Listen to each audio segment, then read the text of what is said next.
we're waiting a couple more minutes to start, I'd love to hear where everybody's from or where you are currently, because they may be different answers. I'm Ryan. I'm living in Washington, D.C. right now. I'm Julia. Since I asked the question, I feel like I should answer it. I'm Julia Ulman. I normally live in Shanghai, but I'm currently with my family in Cleveland, Ohio. I'm Julian. Oh, you can go. I'm Julian. I'm based in Shanghai.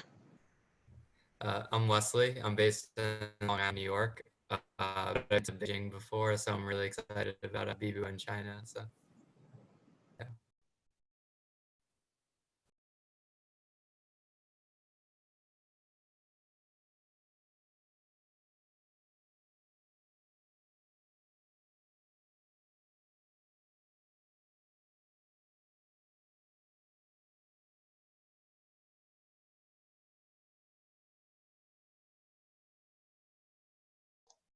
If anyone else wants to unmute yourself and share where you're from, that'd be great.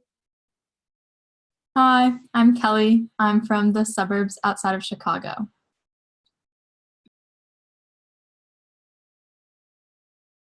Hi, I'm Stephanie. I'm based in Shanghai right now. I'm Lily. I'm from Dallas, Texas. I'm Lindsay. I'm from Atlanta, and I'm sorry it's really dark. I'm outside. I'm Emma. I'm right outside DC in Arlington, Virginia. Hi, I'm Abby, and I'm from outside of the suburbs of Chicago. Hi, I'm Chase. I'm from Atlanta. I'm Olivia. I'm from Portland, Oregon. Hi, I'm Emily. I'm from Austin, Texas.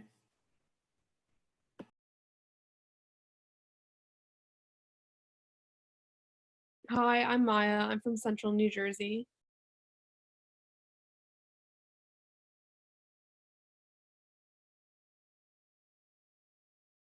Hi, I'm Annie. I'm from Charlotte, North Carolina.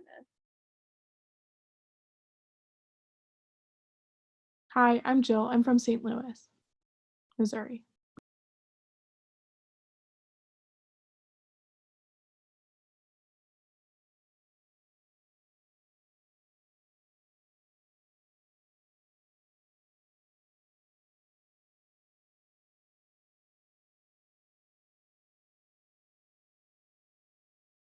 Hi, I'm Sophia. I'm from Shanghai.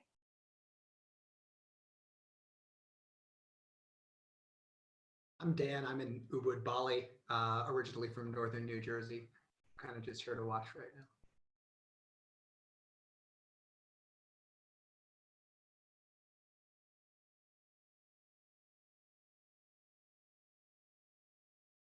Hi, I'm Alana from Cleveland. Yay, Cleveland. Woo.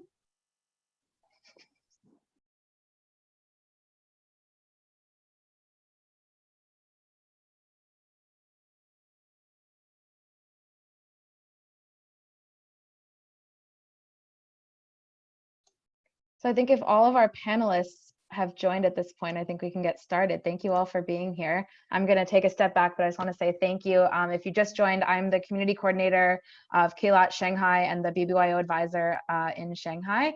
And I'm really excited to be able to connect my community in Shanghai with BBYO globally and work to grow our chapter and our connection to all of you around the globe. So thank you all for being here.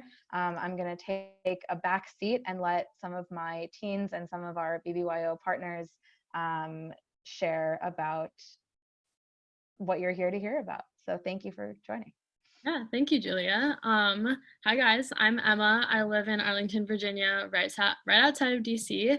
I'm currently serving as president of my council, Northern Virginia Council, and I was also recently elected International Gizbarit, which is treasurer. I'm super excited to be here with all of you guys today and to connect with you throughout the year as well. Just a little bit of background on me. I was born in Tongling, China in Anhui province and was put in an orphanage when I was an infant. I was adopted when I was a little over a year old and have lived here in Virginia ever since. I've been back to China twice since then to adopt my two little brothers. They're from the Yunnan province and the Henan province. And yeah, they're awesome, but none of us are related. Being an Asian Jew, which is not completely rare, is definitely a unique experience. One of the reasons I became so involved in BBYO was because of the way that we celebrate diversity. I felt that when I came to events, instead of people ignoring my identity, they embraced it, which is really special, and I felt really loved and celebrated. And when I was presented the opportunity to speak with you all, I was really excited to ask you questions of what it's like to be Jews living in China. So I'm obviously here with BBYO. Just a little background. BBYO is the world's largest pluralistic Jewish youth movement, operating in more than 730 chapters across 55 countries. We reach around 80,000 teens worldwide annually and have been around since 1924. And we've been independent of B'nai B'rith International since 2002. BBYO is a teen-led organization, and we provide teens with a platform to build their leadership skills in the Jewish community. We plan events, elect leadership boards at a local, regional, and international level, serve our communities, fundraise, participate in Jewish ritual and tradition, and so much more. BBYO's first launch in Asia was in the 1940s when refugees from Europe opened the first chapter in Shanghai, bringing the youth movement from Germany during the Second World War. Today, Jewish teens who are part of the BBYO community in China have participated in local programming, attended BBYO's International Convention, served in roles in BBYO's International Leadership Network, and more. We're so excited to welcome members from Shanghai and Beijing for this panel on Jewish life in Asia from the teen lens.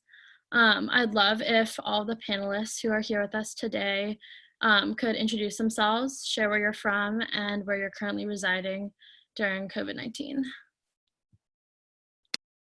Julia, can I leave? I'm gonna set it up on my laptop because I'm currently on my phone. Sure, yeah, you can switch over, that's fine. So Sevi, could you introduce yourself, please? Yeah, sure. Hi everyone, I'm Sevi. I've been living in Shanghai, China for over 7 years now. I'm originally from Alexandria, Virginia, and there I left when I was pretty young, so I didn't really have a lot of access to a Jewish community that I felt resonated with me, and I didn't have a lot of Jewish friends at my own school. And so when I came to China, I didn't think that I was going to find much of a Jewish experience here either, but I, joined Kehilat Shanghai not too long ago, and we basically have events, and we have a volunteering service every Sunday for children. It's called Tov, and it definitely has helped me, I guess, just find my way around the Jewish community here. And I was initially exposed to the Jewish community when I had my bat mitzvah. If you guys, as you already said, we are the first chapter in Asia, and it feels really amazing to know that I'm here in Shanghai, China, in a very historical place. And my bat mitzvah was actually in the Ohel Moshe Museum, which is dedicated to discussing kind of the refugees who came to Shanghai during World War II, as well as the Holocaust survivors and the victims. So it was definitely very interesting to kind of see that for myself. And as I got older, I started to get in touch with more teens in Asia, joining Kehilat Shanghai, and yeah, it's an interesting experience, and I'm definitely learning along the way, but I'm grateful that I have this really unique ability and perspective as a Jew. Awesome, thank you so much. I'm so excited to dive deeper more into a lot of the things that you said. Can our other panelists please introduce themselves?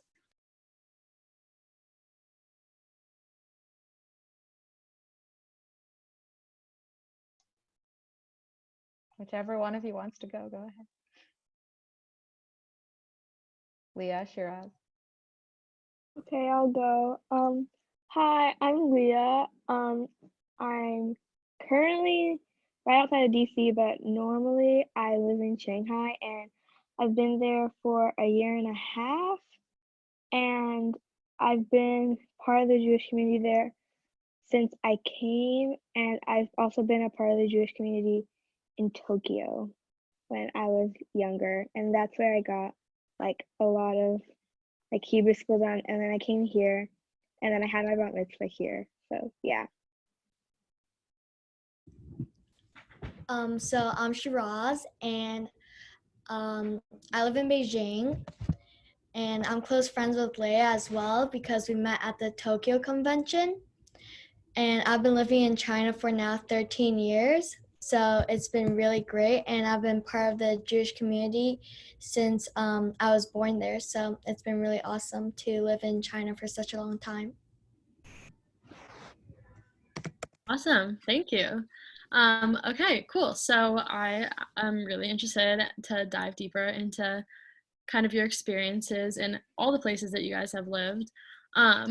The Jewish community in China is a melting pot of cultures and nationalities from across our diaspora. Can you tell us a little bit more about your life and involvement in the Jewish community in Asia, and how your family wound up living in Shanghai or Beijing? And Leah, could you also touch on Tokyo as well? Thank you.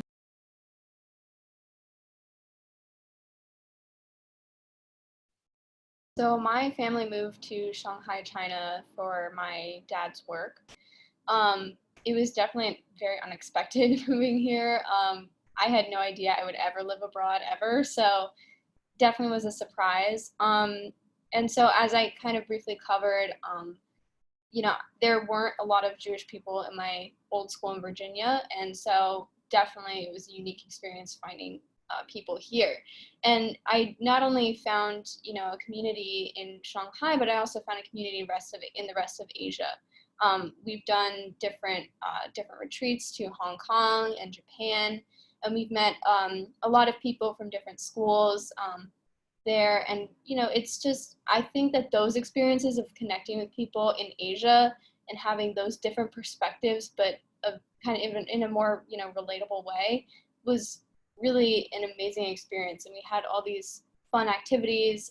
In Hong Kong, we did service activities together, and in Japan, we went to different statues, and we went into the city, and it was just a really fun experience being with them and connecting with them, because I had never really had that before.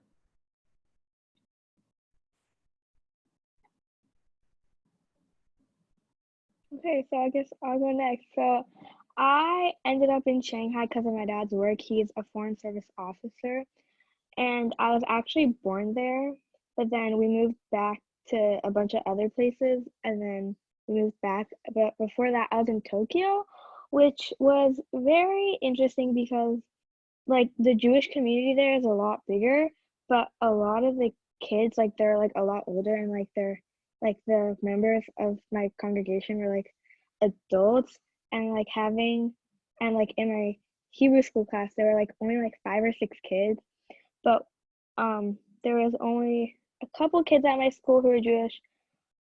I can only think of like 3 or 4 right now, but I'm pretty sure there was only a couple more. But it was very interesting because all of my friends, they weren't Jewish because I went to international school, so they all came from different backgrounds, but a lot of them were American or Japanese, so they weren't really, and so my Japanese friends weren't really like familiar with like the culture and the religion.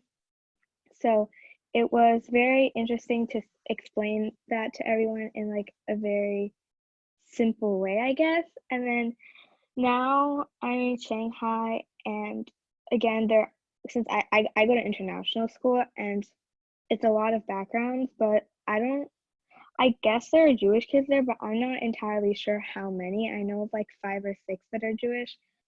But yeah, it's really interesting to see what kinds of like different people and who goes to and who is like which religion. And yeah, it's really good to have like a community where you know certain like Jews not not everyone in Shanghai knows like what exactly you're talking about. So it's nice to have like other people there that understand. And I went to Tokyo with Shiraz and Sevi and her brother, and it was really cool because it was ran by my old congregation, so it was really good to see like my old rabbi and like people that I went to their bar and bat mitzvahs when I was younger. So yeah. Hi, I'm Sophia. I was born in Beijing and I lived there for 9 years with like the other Kehila Beijing community. And then afterwards, I moved to Shanghai and joined the Kehila Shanghai community. And I also go to Camp Louise, which I think I know Leah also goes and Julia volunteers there. And yeah, this is my first year in BBYO. So in Beijing, we would have like Shabbat every night. I mean, not every night, sorry, every Friday night, and Sunday school every Sunday. And then, yeah, basically the same here, except this community is a lot really, and also because of COVID, we're all kind of spread out, which is why it's really nice to have Zoom and see all of you, I guess. Yeah, okay. Okay, so I'll go. I'm Shiraz, and as I said, so I was born in Chicago, and my dad studied abroad in China in 1996, so he was quite familiar with China. And at that point, my parents were already married, and they had lived in China for about 3 years, so they came back to Chicago for a year. And then after that, I came to China when I was 1 year old, and then I've been living in Beijing ever since. And I think something that's really cool about Beijing is because it's the capital city, there's so many different people from different nationalities. So I also attended international school, and basically it's really interesting because there's a Jewish community and an Israeli community, and it's really beautiful how both these communities come together because I'm also Israeli and my dad speaks Hebrew, so it's really nice going to an international school and having Jews and Israelis and different people from all different races all together speaking one language. So it's a really beautiful experience. That's awesome. That sounds like really cool. Leah and Shiraz, you guys both mentioned that you go to international schools. Can you guys like explain a little more? I think that it was interesting that Leah said that she kind of had a Jewish life that was a little bit separate from her life at international school because there weren't a lot of Jews in there. Can you kind of elaborate on that? Yeah, so basically, my international school, a lot of the student body, they're Korean or they're Taiwanese or like Hong Kong or from Hong Kong or just like local. And so it was really interesting because a lot of them, they don't have like a set religion. Like some of my friends, they don't have a set religion, but they like still celebrate Christmas, you know? And so basically it was really interesting because I thought I was the only Jewish kid, and then I like heard people of that were Jewish in like the grades above me, but I think I'm the only Jewish kid in my grade, and it's just really like it's kind of like you have to explain it to them, but they don't really understand it because they've never been to like they've never met a Jewish person, like a Jewish person, and so they're really interested in like the like how we do things differently. Like I have some Muslim friends and then they fast also, so it's good that they fast. So like I don't know if we can fast together or something, I don't know, but also because like it's like really different to be a Jew in Shanghai because I don't know of very many Jews in Shanghai, and so it's really just cool to see how they react to like all the new things that I'm telling them about that I'm doing like at Sunday school, and I had to explain what a bat mitzvah was, and that was really interesting to see their reaction on like why we have it and why it's so early in the morning and why we hold the Torah and we read from the Torah and all that stuff. So yeah. Leah, do you feel inclined to like seek out the other Jewish kids at your school? If they were in my grade, I feel like it'd be a good idea because I feel like just to have someone to relate with at school, which is like you're there every day, so it's good to have someone to relate to. But I'm very nervous to approach people that are older grades of me, so I don't approach them, but I know that they're Jewish. But when I mentioned that they were Jewish, they're like, "So did you have a bat mitzvah?" And I said, "Yeah." And so apparently having a bat mitzvah while you're Jewish in Shanghai means you're super Jewish, which is really interesting because I don't consider myself really Jewish. Like I don't do Shabbat every week, and like I don't go to services every morning and stuff. So yeah. Awesome, thank you. That actually transitions well because I was wondering about your bat mitzvah, and I know Sevi, you also had a bat mitzvah. Sophia and Shiraz, did you guys have bat mitzvahs as well? So my story is a little different to Leah's. I had a bat mitzvah in America last summer or 2 summers ago. And basically I had it at my camp. So not Camp Area and Louise, I had at Camp Ramah. And it was a really great experience overall, I think, because there's a bigger Jewish community there, and our family is just more familiar with that Jewish community there, and we know that community better. And my parents went to that camp, and my grandparents worked at that camp, so we're really familiar with that community. So it was really just great to have that experience there. And part of that experience was getting to read from the Torah and getting to do like a bar Torah and a bunch of different things. So overall, it was really fun. My bat mitzvah was postponed because of COVID. So it's happening later this year, I think. Awesome. Where are you gonna have your bat mitzvah? Well, we were gonna have it at the Shanghai Jewish synagogue area, but we're not sure now.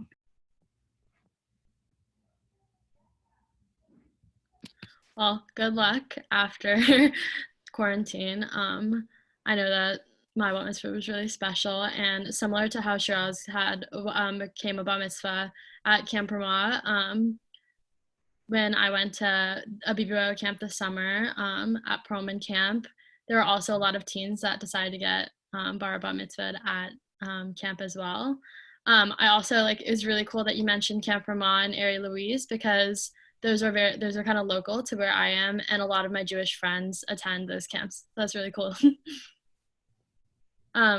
Sure, Sevi, could you tell me a little bit about your bat mitzvah as well?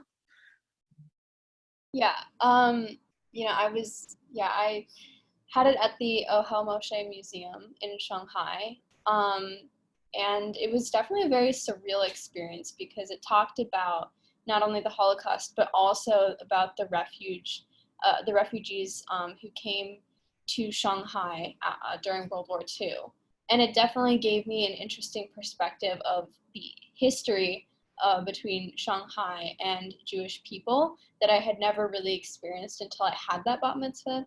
So it was just a really interesting way to kind of understand not only who I am, but where I am and what this place could mean to me if I really embraced it through going into a Jewish community and kind of having a voice in that. So I decided to join Kehilat Shanghai later, and that was definitely I think my bat mitzvah was definitely a catalyst for my realization that the Asian Jewish community is so important. Yeah.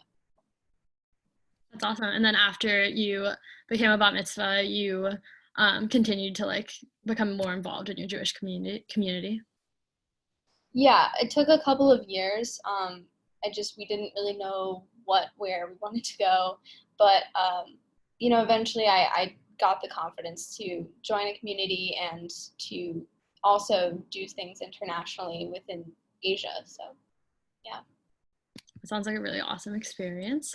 Okay, so when I was thinking of questions that I could ask you, because this is such an awesome experience, one of the first ones that popped into my head was that you guys get to celebrate 3 New Years. So you get to celebrate Rosh Hashanah, you get to celebrate the global New Year, and you get to celebrate the Chinese New Year.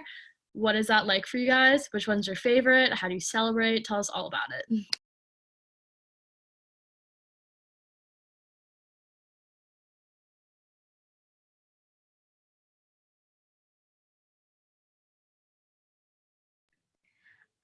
So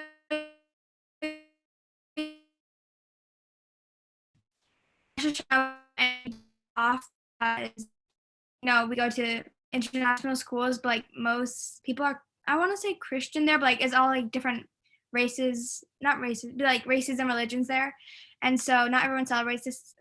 Not everyone celebrates the same. So we have like 2 weeks off of Chinese New Year because obviously we live in China. But then we also have 3 weeks off for Christmas. And that usually like goes over into Chinese New Year. So we have like 3 weeks off for Christmas and Chinese New Year all combined into one. And then for Rosh Hashanah, we usually we go to like a dinner with the community and we celebrate Rosh Hashanah there. Sophia, which one's your favorite to celebrate?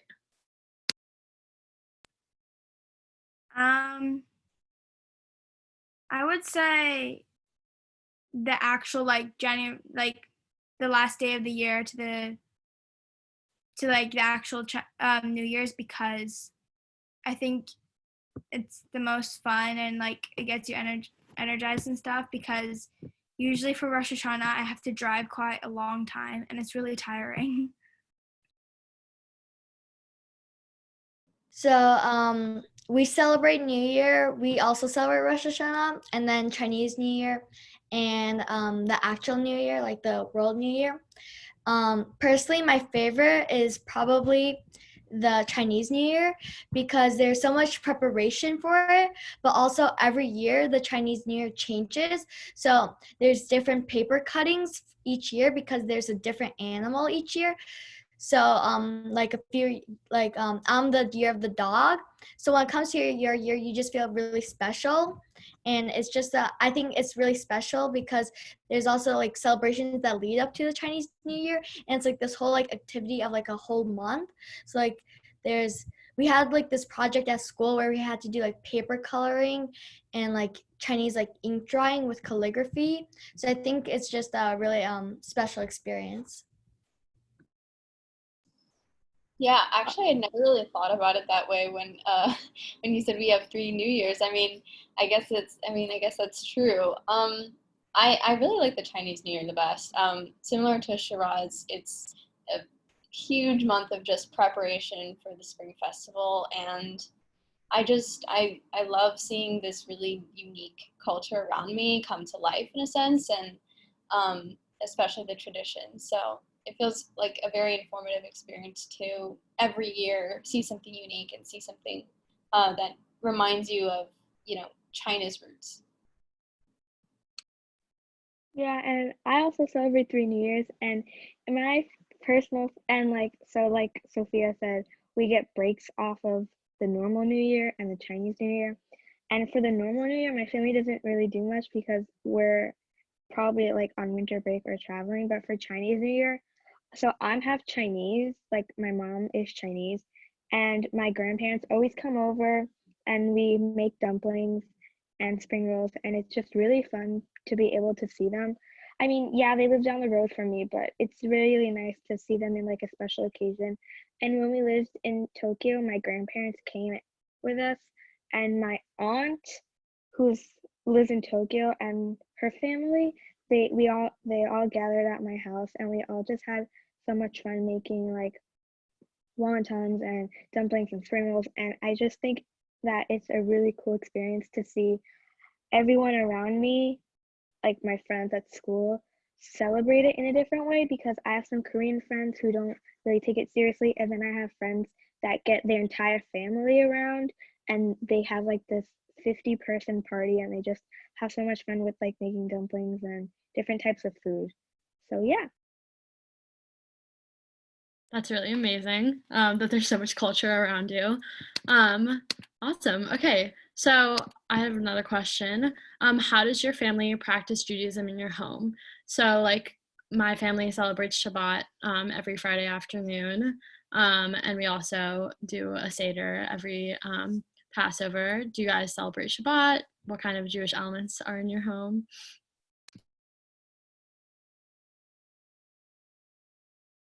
For me, I don't really celebrate those types of. I really usually when I'm celebrating a Jewish holiday or a high holiday, I'm with my community. I'm with whether it's Kehilat Shanghai or family and friends. We usually don't do it as a family, and it's partially because we kind of have this lack of, I guess, traditional experience. My family has always been pretty reformist, and we more try to embrace our Jewish culture as opposed to our Jewish religion. And understanding our history and who we are is very important to us, but we kind of prioritize that over things like prayers and holidays and things like that. Do you find that you get more of like the religious aspect of Judaism from like the Jewish groups that you're a part of instead of like your family? Yeah, I mean, it's not over religious or anything, so it's definitely really interesting. It's a good balance, I think. We do services and we eat together, and we have these bonding experiences with other Jews in our community, and I think that in itself is what allows us to embrace our identity. So Yeah, 100%. So we were thinking of some really fun questions to ask you, and we were thinking about the connection of Jews in the United States and how much they love to eat Chinese food.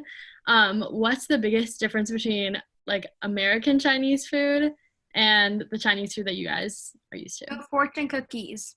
So, orange chicken. I go to camp each year, and they have like Chinese food night, and literally like we have a salad bar. So that night I don't eat any of the Chinese food, and the only thing I go to is like lettuce and like tomatoes and carrots and cucumbers, because the Chinese food is so bad. It's like nothing compared to the Chinese food in China. Yeah, and so my camp, we also have Chinese night too, and I went to like different sessions, so I had to experience twice. I don't know if the kitchen staff know this, but they served edamame, and edamame is not Chinese. And no one eats salmon in China, so like cooked, like it's really weird. So also once this kid asked me at camp, like he was American, and I guess he didn't know the difference between like Chinese and Japanese cultures. So he goes up to me and he's like, "Hey, there's a sushi. You want to go eat sushi with me?" And I say, "No, that's like Japanese." And he's like, "Oh, okay." And then one day someone comes up to me and they're like, "Ha, you're made in China." And I'm like, "Yeah, that's where most things are made." It's like there's a really big culture shock between American and Chinese cultures. So it's just really interesting to see the difference between them. And yeah. Oh yeah, also the rice is so different. I was at Yeah. normally rice, you do like the same amount, like a little bit more water. Like I know how to make rice, and so it's like sticky and it holds in the shape. When I was at camp, they serve the rice and you scoop it, and all the rice grains, they fall apart, and I don't understand what's wrong with the rice. Like it's really not that hard to make rice. It's 2 ingredients, it's water and rice grains, and you boil it, and it's so weird, and the rice is so weird. And yeah. And Panda Express is terrible, and people ask me about orange chicken all the time, and I'm like, orange chicken's not a thing in China. I don't know anyone at school that has ever tried orange chicken. Orange chicken's more like a Hong Kong thing, I think, or like a Cantonese thing, so I'm not sure. I'm from Shanghai, so. No, but here's a lesson for Chinese. Oh, sorry.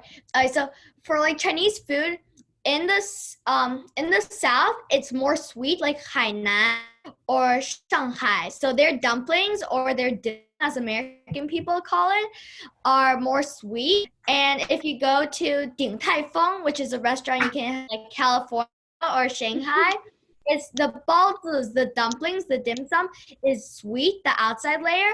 But if you go to Beijing in the north or Harbin, like where like the ice sculptures are, the dim sum and the jiaozi are more savory. And there's like zhuoro and like pork, which I don't eat, but they put pork in it in the north, and in the south it's like sweet and like red bean paste and stuff. So Yeah, and I don't think, because there are so many different regions, because China is such a big country, there are so many different regions of China, and like sometimes I think American Chinese food is adapted from not where I'm from. So I'm from Shanghai originally.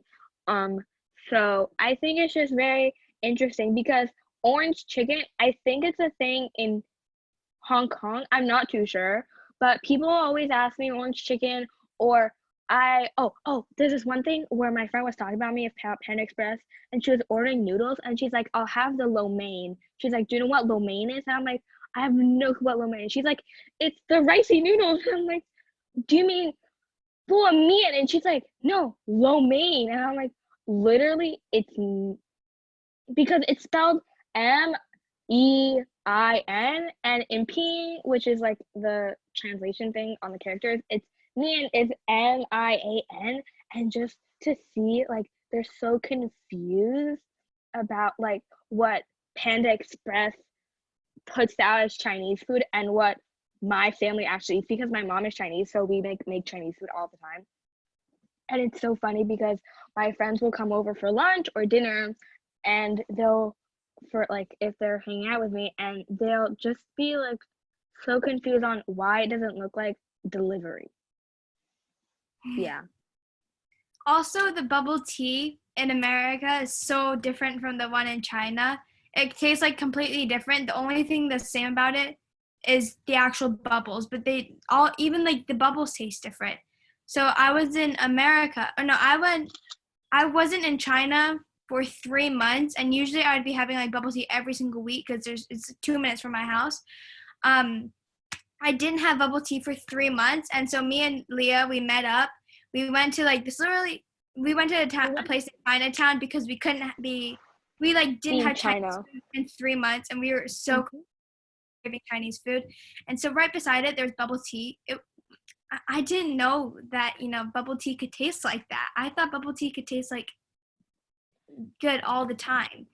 Yeah, and one time, I live in like kind of like a downtown place of Bethesda almost, and like 5 minutes away there's like a bunch of little shops and stuff, and there's an ice cream and boba shop, and I've never had the bubble tea there, and I was really craving bubble tea because I was hanging out with some of my friends, and they went to like Bethesda Row, which is like where the shop is, and I paid $7 for bubble tea, which in Chinese money it's 49 kwai, like 49 RMB.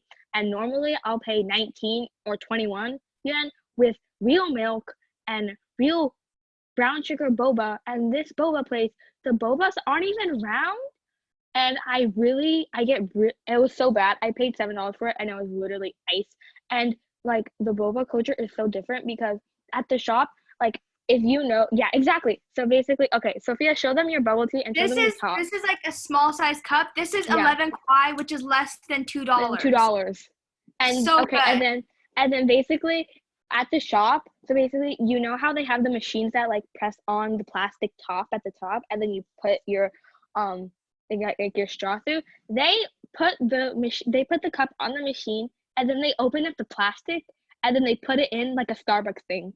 And I had to specifically tell them, let me put the straw in myself, because I have no idea anyone that drinks boba like literally like a frappuccino. So that was an interesting experience. So this is funny. I didn't know that you guys were so passionate about this, but I think we're all getting really hungry just listening to you guys talk about Chinese food and boba. Oh, sorry. Go ahead, Shiraz. Okay, so something else is Americans generally think Chinese food is just like stir fry or noodles, but there's so much more. There's like there's like 红烧肉. Yeah, 红烧肉 and 拍黄瓜, which is like spicy cucumbers. Yeah, spicy cucumbers basically. And they also have like 茄子塔, which is like fried eggplant, which is also really good. So there's like so much more just to like stir fry and noodles. Yeah, and Americans don't get that apparently. Like my friends, they don't understand. And I brought basically my mom, Chinese people, they eat rice with almost every single meal. And so I brought lunch to school, and my friends looked at my rice and like, can I try your rice? And they tried it, and it looked like they had never had rice before. They're like, this rice is so good. Who made it? Like, it's so much better than what I'm used to. I'm like, my mom made it. And she's like, whoa, is your mom like a chef or something? And I'm like, no, this I make rice normally. And they were so shocked that my mom made rice the average way, but it tasted so different to them because they're so used to really bad rice. And my school lunch, they have good rice. And I told them about my school lunch having rice and like having different options. And they were so shocked because like American school lunch is really bad. Like I've tried it and I did not like it. And so basically I brought my own lunch to school, and they asked me about what my life was in Shanghai because I just came from there because of Corona.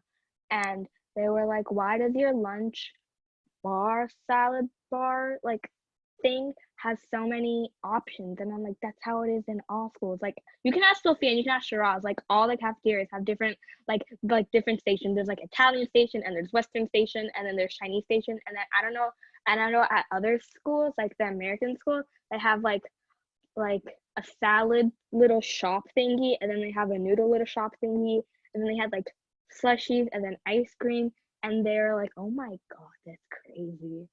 So Leah, I think what you're saying right now basically is that I should come and live with you, and your mom should make me infinite amounts of real, authentic. I bet my mom and my grandma would be so happy to have someone. I bet my grandma would be so happy to have someone eat their food. All right, sounds good. I'll book a flight. Awesome. I think we should have I think we should have your mom teach a cooking class on Zoom for all of us. We're getting requests for how to make rice. Something we thought could be so simple is actually there's an art to it. I'm hearing. So there's also different types of rice. So there's 粽子米 or 黏米, which also you find in Hainan, which is in the south part of China, next to like Singapore and Thailand in that area. So it's sticky rice, and they use it for 粽子, which they wrap in like banana leaf. But in and they like steam it in like different steam it, and it's like really sticky and sweet. But also in like where I come from in Beijing, the rice is not so sticky and so sweet, and it's normal rice. And Beijing, like they also like really like spicy food. So 老干妈, whoever knows 老干妈, like if you don't know what 老干妈is, you're missing out. But that needs to be added to every dish basically to make. You need to explain what it is. They don't know what that is. I can go get it. I have like 3 things of it in my fridge. Yeah, it's like the best Chinese like sauce that there is, because Chinese people don't have ketchup or mustard. So like 老干妈 is the way to go in China. Yeah, and basically like where I'm from Shanghai, and like Shanghai has a lot of history, and basically a lot of like the elderly people, they all know each other, and so all like that's 老干妈, and it's just and then basically my family, so my mom and my grandparents, they eat this thing.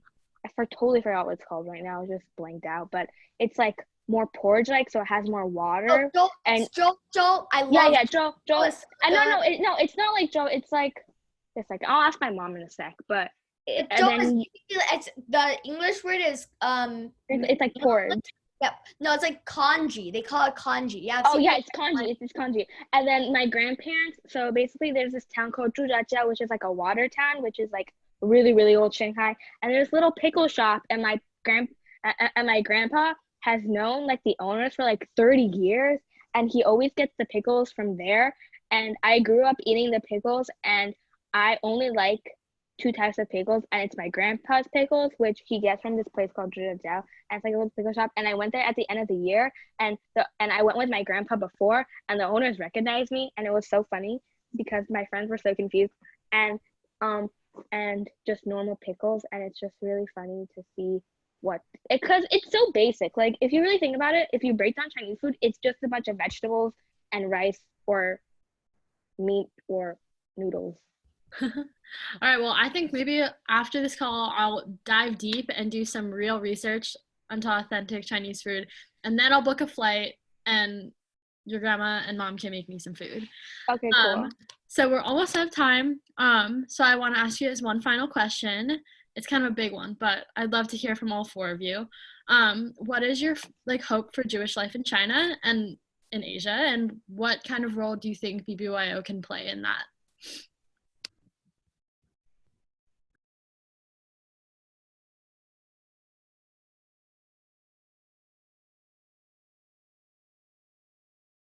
Okay, so since no one else is going, I'll go.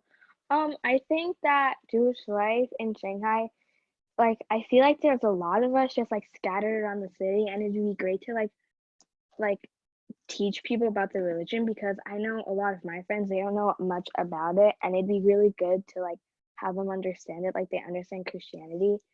And I think that BBYO, since it's like a really large group and like it's really like social media based, that like people in China will like start to follow them, and then they'll start to learn about like what being Jewish is like, especially internationally right now. And it'd be good to just raise awareness to see like where like in China, especially in Shanghai or like Beijing, where we're all scattered, because I know there's more of us out there. I'm just not sure where yet. So Yeah, I agree. I mean, sorry, Shiraz, but let me, to be honest, I feel a very large separation between international schools, as diverse as they are, and Jewish communities here. And I think one goal that I would love to see BBYO kind of integrate is incorporating ourselves into international communities, because even though there is that separation, there are a couple Jews at my school who have no idea what BBYO is. Or, I tell them, or I tell my friends, oh, I have this thing, it's like BBYO event. They're like, what is that? Like just kind of promoting that at schools to show that there's another culture in addition to the many other cultures that exist. There's another culture, and that it's important that we kind of embrace that. And, there are all these, as a result of kind of that separation, I noticed there's also a separation in how we celebrate. So even though there's Chinese New Year, there's also Christmas, and it seems like at my school, Hanukkah is ignored most of the time. And so if we kind of were able to integrate that, there's an organization in Shanghai where youth are a part of it, and they're taking active roles to lead and create a better community for all of us, I think that separation could kind of disappear over time. So I'm just going to relate to Sevi's point of separation. So my school is called Western Academy of Beijing, and there's about 150 people in my grade, and I think it's a really nice balance of different cultures and ethnicities and races.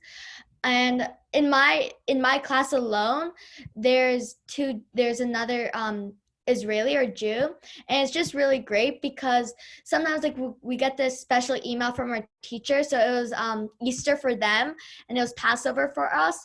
So the teacher sent out an email. He's like, "Happy Easter to everyone," and then like he copied and pasted this like page from Wikipedia about Passover, and he sent it to everyone. He's like, "For all our other friends out there, our Jewish friends are going to be celebrating the holiday of Passover. Here's the Wikipedia link. I hope all of you guys can go read something about it and learn something new." So it's just really great to have people out there. He wasn't Jewish. He was just a really nice man who wanted to make the separation gap smaller. So I think if we just have more acts of kindness out there like that, it's going to really help bring more awareness to the Jewish community in Asia. and just overall make it a better experience for Jews, because obviously the Chinese know us, because whenever you walk to a Chinese person, you say, oh, 我是犹太人, which is I'm Jewish, and then they say, oh, 你是不是非常聪明啊? And they say, oh, you're probably really like smart, and then you're like, oh, okay, 好的, and then you're just like, okay, because Chinese people assume that all Jews, no matter like who they are just really smart. So wherever you go, Chinese people are just like, you're a Jew, I know, you're really smart. I was like once at this fair selling cookies, I think like 5 years ago, and we were like charging them like really expensive. Like we bought them at like 5 RMB, which is like close to $1, and we charged them at like 13 RMB, which is like $2. So the people are like, oh, 你一定是犹太人，我看出来了, like you must be a Jew, we saw through you. So it's just very funny. But in general, like people like foreigners, like non-Chinese nationals, don't really know about Judaism, so bringing this awareness to them is just a really great thing to do.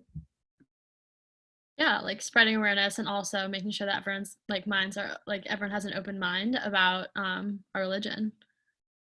Yeah, and I think it's really interesting how Shiraz says that like people that know about the culture in Beijing, because in Shanghai there's not a lot of people that know about like the culture, and like so it's just really interesting to see how different cities react. Cause I think because since she's in Beijing, a lot like that's where all the embassies are.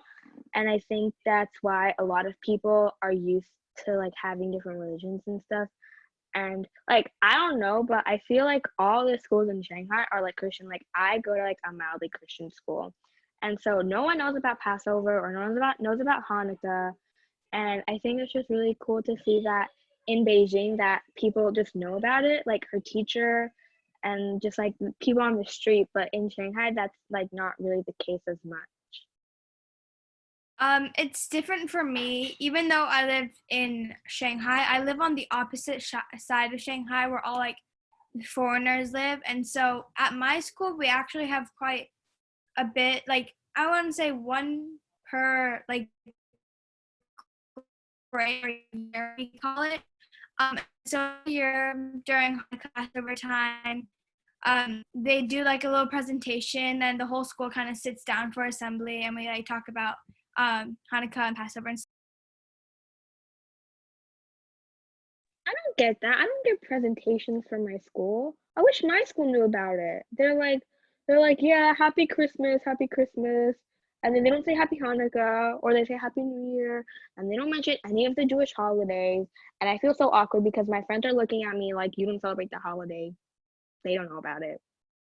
And then like relating to Leia's point is like when I went to the same school with Sophia, 1st through 4th grade, and we would have to make these Christmas crafts, and it was like one year it was like Rudolph, like, and we had to like decorate him with like all these like, it was like a mosaic, and we had to do it, and it was just really like not uncomfortable, but I feel like this year my brother's, he's in 1st grade, and this year like the teacher, like they know that he's Jewish, so instead of doing like a happy Christmas card, he got to like draw like a menorah and like say happy Hanukkah, and like he put the Star of David on it, so it's just really cute.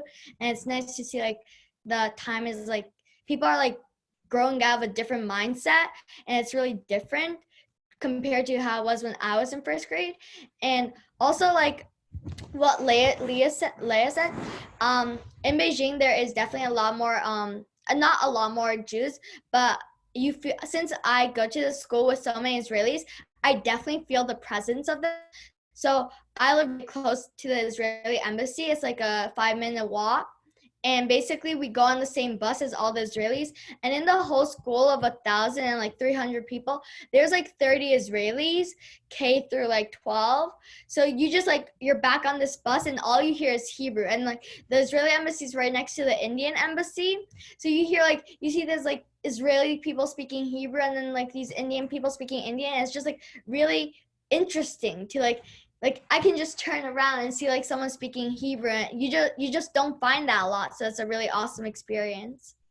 Yeah, that seriously sounds so cool. I wish I could be a part of that experience. I like really relate with you guys of like at my school, it's very Christian. Like almost everyone is Christian. We have a Jewish cultural club. It has like 7 people in it. So I really get my Jewish life both at home and with BBYO. So I kind of connect with you guys on that one. You guys have been so awesome. Thank you so much for being with us today. Thank you, Julia, too. Yeah, it was awesome talking with you guys. Thank you. Thank you so much, Emma. In the future. Thank you. Thank you. I just want to invite everyone, if you would like to join any of the other Limud China online sessions, they're all listed on the BBYO On Demand website, thanks to Ryan. Or I also put the website in the chat that goes directly to the registration. If you register through our website, you get the Zoom link that's the same for all sessions. So please join us. There's some sessions. I know American time zone's a little tricky. There's going to be a session from 2 to 5 a.m. For Americans, East Coast time. And then tomorrow again from 8 to wait, I have to make sure I'm telling you the right thing. 8 to 10 or 8 to 11 and in the morning, and then another session 9 to midnight tomorrow night for East Coast American time, based in Shanghai, opposite time zone. But feel free to join us. The whole schedule is at that website. You can see specifically what sessions are happening. One of them I'll draw your attention specifically to is Clementine, who is not able to be on this call with us now, but she is a teen who lives in Beijing most of the time, but currently is in France. She will be leading a session talking about, again, the similarities between Chinese and Jewish culture. She wrote an article for, is it called The Shofar? Is that the right name of? Yes. She wrote an article for the BBYO press recently, and so she'll be sharing that with the Limud community and with any of you who are willing to or interested in joining that. And I also put my email in the chat. If any of you, a couple of you actually messaged directly and said you're hoping to visit China in the future, feel free to be in touch with me to put you directly into touch with these amazing teens and others who live in our communities as well. So thank you so much to Ryan for helping put this together, and Emma for moderating, and Lila Tove to those of you who are also at 12:10 a.m. like I am.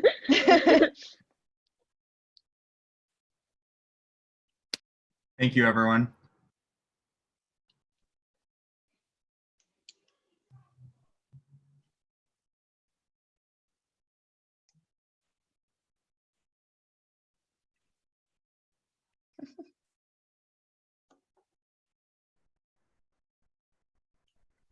Thank you. Thank you, Sophia.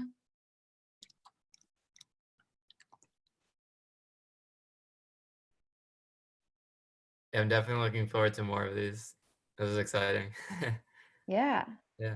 Be Great. in touch. All right, have a good night or good morning, I guess. Yeah. Happy Sunday. Yeah.